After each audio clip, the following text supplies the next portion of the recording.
What's going on, guys? Welcome back to Jump Ball Central. Today we're looking at 6 moments Michael Jordan does not want you to remember. At number 6, bullying Bill Cartwright. You know it's bad news when the Bulls released one of the few teammates Jordan liked and brought in a player from a rival team. Bad news for that player, that is.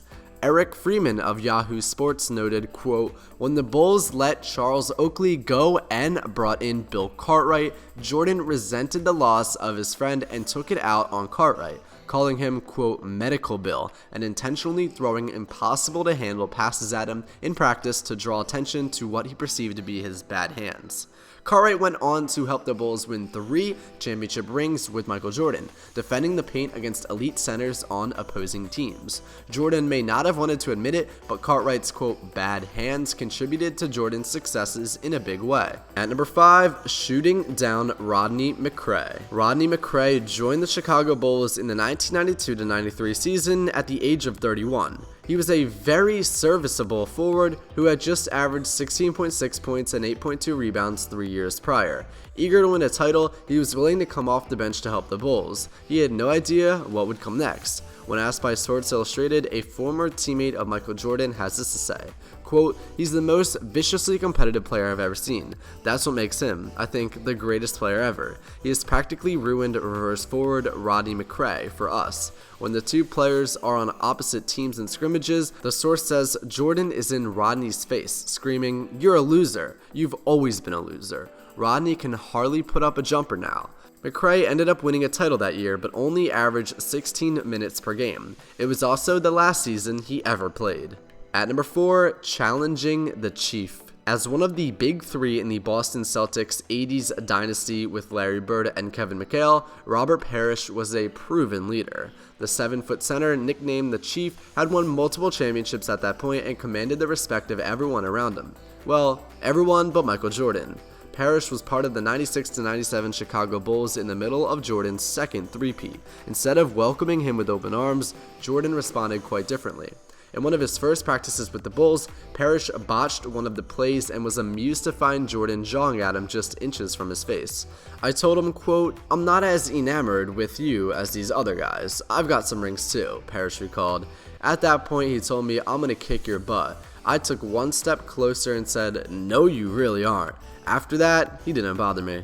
As journalist Kurt Heelan states, quote, "By that point, Jordan was an established leader whose style was intimidation and pressure. Jordan was the ultimate alpha male who let you get away with nothing, and apparently that included future Hall of Famers." At number 3, busting KWAME Brown. KWAME Brown has become one of the biggest NBA draft busts of all time. He stands as one example of young, talented phenoms who never lived up to their hype. However, his situation as a Washington Wizard certainly wasn't helped by the general manager who drafted him. In a Sports Illustrated article by L.J. Withrum, quote, "As a leader, Jordan proved more tormentor than mentor.